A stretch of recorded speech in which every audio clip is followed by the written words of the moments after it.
યુવાનની ધરપકડ કરી, જે બાદ આ મુદ્દાને લઈને દિલ્હીના મુખ્યમંત્રી અને પંજાબના મુખ્યમંત્રીએ પોતાની પ્રતિક્રિયા આપી. અત્રે ઉલ્લેખનીય છે કે પંજાબ પોલીસે રવિવારે સવારે 36 દિવસ પછી વારિસ પંજાબ દેના ચીફ અમૃતપાલ સિંહની ધરપકડ કરી હતી. અમૃતપાલ સામે એનએસએ હેઠળ કેસ નોંધવામાં આવ્યો છે. હવે એનએસએ હેઠળ કેસ નોંધવાને કારણે અમૃતપાલને 1 વર્ષ સુધી જેલમાં રહેવું પડી શકે છે.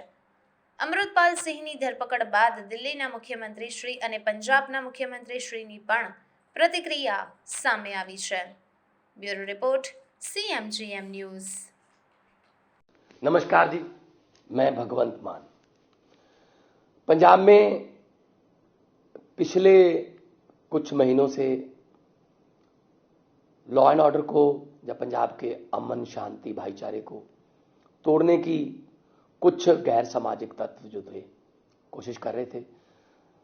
जैसे ही हमें उनकी गतिविधियों की सूचना मिली, हमने एक्शन लिया। 18 मार्च को कुछ लोग पकड़े गए और कुछ लोग उस दिन नहीं पकड़े गए। चाहते तो उस दिन भी पकड़ सकते थे, लेकिन हम नहीं चाहते थे कि उसमें कोई खून खराबा हो, कोई गोली चले। इससे पहले अजनाला में थाना के सामने, पुलिस थाना के सामने जो पालकी साहब जिसमें श्री गुरु ग्रंथ साहब जी की सवारी रहती है, उसको कुछ लोग लेकर आ गए थे। उसको ढाल बनाकर वो थाने के अंदर चले गए थे। उस दिन भी मैंने जो हमारे डीजीपी हैं पुलिस के, उनको यही निर्देश दिए थे कि कुछ भी हो जाए, लेकिन गुरु ग्रंथ साहब जी की मर्यादा को, उनके सम्मान में कोई आंच नहीं आनी चाहिए। ना कोई हमने वाटर कैनन यूज किया, ना ही कोई कंकर पत्थर चला उस दिन। हाँ, हमारे कुछ पुलिस जवान जख्मी जरूर हुए, लेकिन गुरु ग्रंथ साहब जी की जो इज्जत सम्मान लोगों के मन में है, उसके लिए हम कुछ भी करने को तैयार हैं।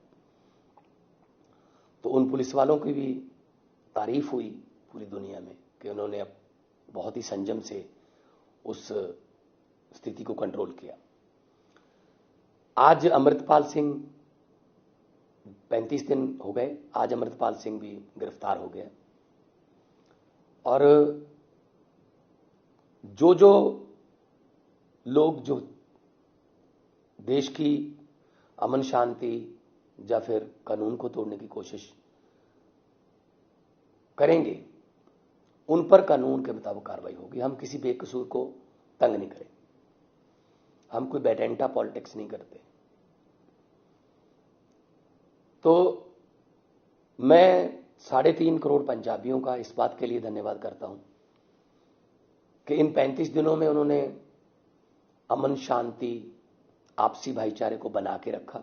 सोशल बॉन्डिंग जो है पंजाब की, उसमें कोई तरीड़ नहीं आने दी और ना ही आने दी जाएगी। इससे पहले ही बहुत कोशिशें हुई कि पंजाब की अमन शांति को भंग किया जाए, भाईचारक सांध को तोड़ा जाए, लेकिन कामयाबी नहीं मिली, क्योंकि देश को आजाद कराने में भी 90% कुर्बानियां पंजाबियों की हैं और देश की आजादी को कायम रखने में भी हमारे जवान जो है सरहदों पर सीना तान के खड़े हैं। अभी कुछ दिन पहले 4 हमारे योद्धे, 4 जवान हमारे पंजाब के, वो सरहद की राखी करते हुए जम्मू कश्मीर में उन्होंने शहीदी का जाम पिया है। तो पंजाब ने लीड किया है हर क्षेत्र में, देश को लीड किया है, चाहे वो आजादी का संघर्ष हो, चाहे वो अनाज में आत्मनिर्भरता लाने के लिए हरा इनकलाब हो, और चाहे वो अमन शांति कायम रखने के लिए। तो मैं एक बार फिर होम मिनिस्टर होते हुए और मुख्यमंत्री होते हुए आम आदमी पार्टी को आपने इतना प्यार दिया, जिम्मेदारी दी, और आम आदमी पार्टी ने, हमारे सुप्रीमो अरविंद केजरीवाल जी ने मुझ पर भरोसा किया बतौर मुख्यमंत्री, और मैं 3.5 करोड़ पंजाबियों को यकीन दिलाता हूं कि आपके जान माल की सुरक्षा और पंजाब में लॉ एंड ऑर्डर की स्थिति को कायम रखना हमारा फर्ज है और ये फर्ज हम निभाते रहेंगे। मैं पूरी रात नहीं सोया, कल रात मेरे पास इंफॉर्मेशन आ गई थी, तो मैं हर 15 मिनट बाद, हर आधे घंटे बाद मैं पूछता रहता था कि क्या हुआ। मैं नहीं चाहता था कोई भी खून खराबा हो या कोई ऐसी स्थिति बन जाए जिसमें लॉ एंड ऑर्डर जो है वो ताक पे लग जाए। लेकिन कोई बात नहीं, अगर 3.5 करोड़ पंजाबियों की सुख चैन की नींद के लिए हमें अपनी नींद जो है वो कुछ देर के लिए या कुछ रातों के लिए गंवानी भी पड़े तो भी ये महंगी नहीं है, क्योंकि बतौर मुख्यमंत्री मेरा फर्ज बनता है कि मैं अपने 3.5 करोड़ जो लोग हैं मेरे पंजाब के, अलग अलग धर्मों के, अलग अलग बिरादरियों के, अलग अलग समाज के, उनको इकट्ठा भी रखूं और उनके बच्चों को एक बेहतर भविष्य दूं। उनके हाथ में, पंजाब के नौजवान लड़के लड़कियों के हाथ में मैं उच्च शिक्षा की डिग्रियां, उनके हाथों में लैपटॉप, आईपैड, उनके हाथों में मैं इंटरनेशनल खेलों के मुकाबलों के gold medal, silver medal, bronze medal देखना चाहता हूं, ना कि कोई गैर सामाजिक चीजें। कुछ लोग हैं जिन्होंने पिछले दिनों पंजाब के युवाओं को भड़काने की कोशिश की कि शायद वो दोबारा से बंदूकें उठा लेंगे, लेकिन पंजाब ने, लोगों ने जो साथ दिया उसके लिए मैं बहुत आभारी हूं कि उन्होंने अमन शांति को भंग नहीं होने दिया, क्योंकि पंजाब ने बहुत से काले दिन पहले देखे हैं और पंजाब अब तरक्की करेगा, पंजाब अब देश को लीड करेगा। और जिस दिन पंजाब नंबर 1 सूबा बन गया देश का, तो हमारे देश को दुनिया का नंबर 1 देश बनने से कोई नहीं रोक सकता। बहुत बहुत धन्यवाद। जय हिंद। વેપારી પિતા ઉપર અંધાધુંધ ફાયરિંગ કરવાની ટીપ આપનાર પુત્ર તથા ફાયરિંગ કરનાર 3 શાર્પ શૂટર્સને બિહાર ખાતેથી ઝડપી પાડતી લોકલ ક્રાઇમ બ્રાન્ચ ભરૂચ અને સી ડિવિઝન પોલીસ ટીમ। હમણાં થોડા દિવસ પહેલા જ ભરૂચના મક્તમપુર રોડ ઉપર નર્સરી અને માટલા વેપાર કરતા વેપારી ઉપર ફાયરિંગ કરી જીવલેણ હુમલો થયો હતો, જેમાં ભરૂચ જિલ્લા લોકલ ક્રાઇમ બ્રાન્ચ અને ભરૂચ શહેર સી ડિવિઝન પોલીસ સ્ટેશનને મોટી સફળતા મળી। પોલીસ સૂત્રોના જણાવ્યા અનુસાર મક્તમપુર રોડ ઉપર આવેલ નર્સરી અને માટલાનો વેપાર કરનાર વેપારી અને પુત્ર વચ્ચે પૈસાની લેતી દેતીમાં 2-3 મહિનાથી તકરાર ચાલતી હતી અને તેથી પોતાના જ સગા પુત્ર લલનસિંહે પોતાના પિતાનું કાસળ કાઢવા બિહારથી 3 શાર્પ શૂટરોને ટીપ આપી હતી। ભરૂચ રેલવે સ્ટેશન ખાતે આવેલ હોટલ ક્લાસિક ખાતે રોકાણની વ્યવસ્થા કરી આપી, જે અંગે ભરૂચ લોકલ ક્રાઇમ બ્રાન્ચ અને ભરૂચ શહેર સી ડિવિઝન ટીમે ટેકનિકલ સર્વેલન્સ અને હ્યુમન ઇન્ટેલિજન્સથી હરકત જણાઈ આવી હતી કે ગુનાને અંજામ આપવા આરોપીઓ બિહાર ખાતેથી આવેલ હતા અને ગુનાને અંજામ આપીને પરત બિહાર જતા રહેલ છે।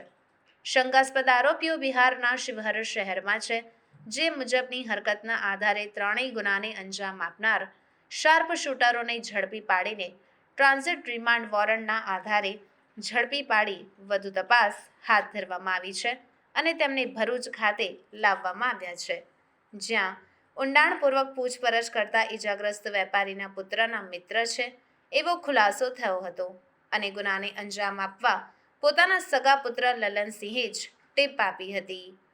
Bureau chief Shashikant Vasava, CMGM news, Bharuch. બહુચર્ચિત ભાવનગર ડમીકાંડ મામલે વિદ્યાર્થી નેતા યુવરાજ સિંહના શાળાએ પોલીસ સમક્ષ કરી ગુનાની કબૂલાત।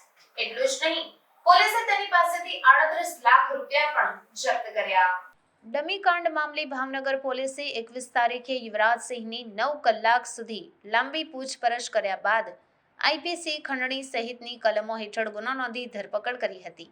ત્યારબાદ શનિવારે કોર્ટે યુવરાજ સિંહના 7 દિવસના રિમાન્ડ મંજૂર કર્યા છે, જ્યારે યુવરાજ સિંહના સાળા કાનભા ગોહિલની પણ સુરતથી ધરપકડ કરાઈ હતી। આ મામલે પોલીસે આરોપી કાનભા ગોહિલ પાસેથી રૂપિયા 38 લાખ રિકવર કર્યા છે। ડમી કાંડને ઉજાગર કરનાર વિદ્યાર્થી નેતા યુવરાજસિંહ જાડેજા હવે ખુદ ડમી કાંડમાં ફસાયો છે। ભાવનગરના નીલમબાગ પોલીસ સ્ટેશનમાં યુવરાજસિંહ, તેના 2 સાળા અને બિપિન ત્રિવેદી સહિત 6 લોકો સામે ખંડણી અને કાવતરા સહિતની કલમ હેઠળ ગુનો નોંધવામાં આવ્યો છે, જેમાંથી 4ની ધરપકડ કરી લેવામાં આવી છે। યુવરાજસિંહે પ્રેસ કોન્ફરન્સમાં નામ જાહેર ન કરવા માટે પ્રકાશ દવે ઉર્ફે PK દવે પાસેથી 45 લાખ રૂપિયા અને પ્રદીપ બારૈયા પાસેથી 55 લાખ રૂપિયા ધમકી આપી દીધા હોવાનું પોલીસ ફરિયાદમાં જણાવાયું છે. આ મામલે પોલીસે ડીલ થયા પ્રમાણે યુવરાજસિંહે સ્વીકારેલા નાણાં તેના સાળા કાનભાને આપ્યા હતા અને તે નાણાં કાનભાએ તેના મિત્રના ઘરે બેગમાં રાખ્યા હતા. એમાંથી એસઆઈટીની ટીમે 38 લાખની રિકવરી કરી સરકારી પંચોને સાથે રાખી પંચનામું કર્યું છે. Bureau report CMGM news. આગામી 30 એપ્રિલના રોજ મન કી બાત કાર્યક્રમના 100 એપિસોડ પૂરા થનાર હોય ત્યારે સુરતના પંડિત દીનદયાળ ઉપાધ્યાય ઇન્ડોર સ્ટેડિયમમાં ઉજવણી કરવામાં આવશે. માનનીય વડાપ્રધાન શ્રી નરેન્દ્ર મોદી દ્વારા લોકસંપર્ક માટે દર મહિનાના અંતિમ રવિવારે મન કી બાત કાર્યક્રમનું આયોજન કરવામાં આવે છે. આગામી 30 એપ્રિલ રવિવારના રોજ 100 એપિસોડ પૂરા થનાર હોય સુરતના પંડિત દીનદયાળ ઉપાધ્યાય ઇન્ડોર સ્ટેડિયમમાં ઉજવણી કરવામાં આવશે, જેમાં પ્રથમવાર મતદાન કરનાર યુવા મતદાતાઓનું 10,000 લોકોની હાજરીમાં ખાસ સન્માન કરવામાં આવશે. આ કાર્યક્રમમાં મહાનુભાવોની હાજરી રહેશે. ગુજરાત પ્રદેશ અધ્યક્ષ શ્રી CR પાટીલ, હિન્દુસ્તાન સમાચારના ચેરમેન અરવિંદજી મારડીકર, નેપાળથી અયોધ્યા રામશીલા લાવનાર નેપાળના હોમ અફેર્સ મિનિસ્ટર બિમલેન્દ્રજી નિધિ, કવિ લેખક મનોજ મુંતશીર, બોડી બિલ્ડર ભારતસિંહ જીવાલિયા સહિતના મહાનુભાવો આ કાર્યક્રમમાં હાજર રહેશે. સુરત ખાતે યોજાનાર મન કી બાતનો કાર્યક્રમ ફક્ત ગુજરાતનો જ નહીં પરંતુ હિન્દુસ્તાનનો સૌથી મોટો કાર્યક્રમ છે. એક સાથે 10,000 જેટલા લોકો નરેન્દ્ર મોદીજીની મન કી બાત સાંભળશે. સવારે 9 થી 11 સાંસ્કૃતિક અને બૌદ્ધિક કાર્યક્રમ તેમજ 11 થી 11:30 સુધી મન કી બાતનો કાર્યક્રમ યોજાશે. आबादी के मामले में अब भारत देश ने चीन को भी पछाड़ दिया है, जिस मुद्दे पर महाराष्ट्र विपक्ष के नेता अजित पवार ने दिया बड़ा बयान. अजित पवार ने कहा कि दुनिया पर अपना जोर नहीं, अब हमने चीन को भी पीछे कर दिया है. जब देश आजाद हुआ था तब देश की आबादी 35 करोड़ थी, अब हम 142 करोड़ पर पहुंच गए हैं और इसके लिए हम जिम्मेदार हैं. पिछले दिनों एक रिपोर्ट आई जिसमें बताया गया कि भारत ने आबादी के मामले में चीन को भी पछाड़ दिया है. यह बढ़ती हुई आबादी देश के लिए एक चिंता का विषय है. अब इसी मामले पर महाराष्ट्र विपक्ष के नेता अजित पवार का बड़ा बयान सामने आया है. उन्होंने कहा कि बढ़ती हुई जनसंख्या पर अब ठोस कदम उठाने की जरूरत है. इसके लिए सरकार को एक कार्य योजना बनानी चाहिए. उन्होंने कहा कि जिस भी सांसद और विधायक के 2 से ज्यादा बच्चे हों उन्हें कोई भी सरकार सुविधा नहीं दी जानी चाहिए और यह फैसला केंद्र सरकार ले सकती है और उसे यह फैसला जल्द ही ले लेना चाहिए. अजित पवार ने कहा कि दुनिया पर अपना जोर नहीं, अब हमने चीन को भी पीछे कर दिया है. जब देश आजाद हुआ था तब देश की आबादी 35 करोड़ थी, अब हम 142 करोड़ पर पहुंच गए हैं और इसके लिए हम जिम्मेदार हैं. उन्होंने कहा कि कुछ दिन पहले मेरी CM से मुलाकात हुई, तभी मैंने बोला था कि सभी राजनीतिक पार्टियों को इस मुद्दे पर गंभीर होना होगा. किसी भी जाति पंथ धर्म का सहारा लेकर बोलते हैं ऊपर वाले की देन है. अरे कैसा ऊपर वाले की देन है, इसमें हमसे ही चूक हो रही है. इसलिए 2 बच्चों पर ही रुकना है, यह तय होना चाहिए. उन्होंने कहा कि बगैर इसके अपने देश, शहर, राज्य की स्थिति नहीं सुधरने वाली. यह बात मैंने राज्य सरकार को भी बोली.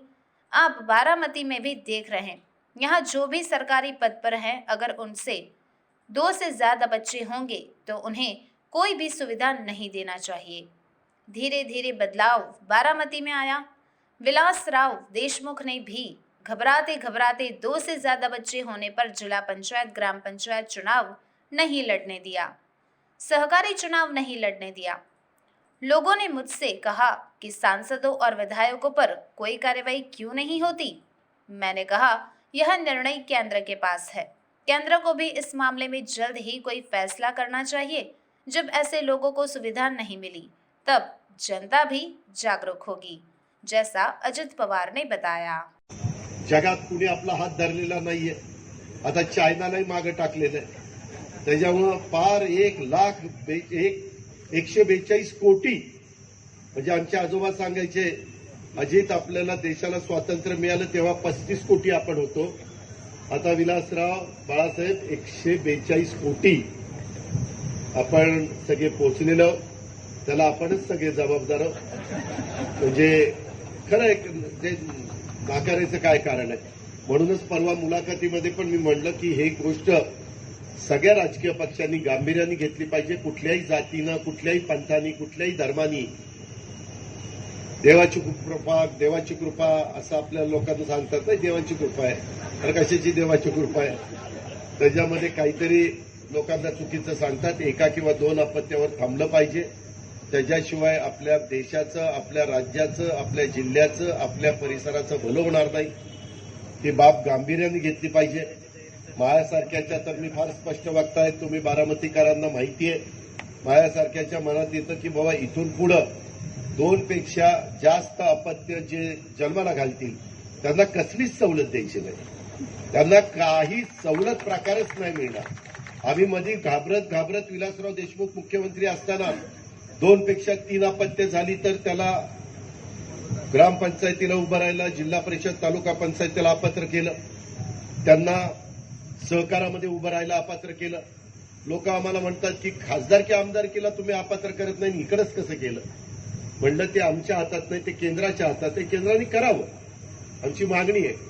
आणि यंदा कसल्याही प्रकारच्या सवलती जर नाही दिल्या तर कुठेतरी जनता जागृत होईल.